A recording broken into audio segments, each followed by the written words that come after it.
Hey guys, so sometimes this can be confusing if like you have a gang panel here with 3 prongs.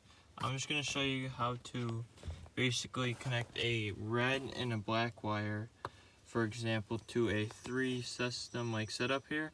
Now, I don't have a connector, but I just shoved that in there so you guys can see it just for video purposes. I'm going to have to go to the store and get a connector. But anyway,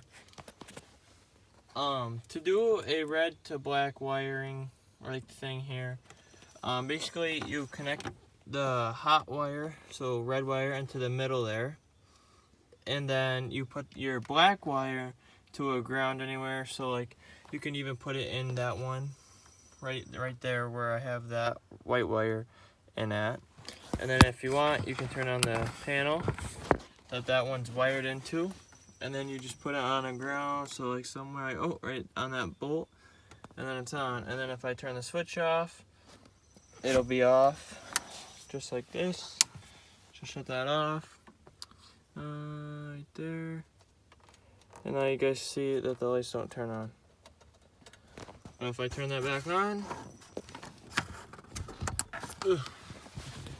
it should come, yep, there it goes, they're all on now. So, thank you for watching, just so I give you guys a little how-to video, and have a good day.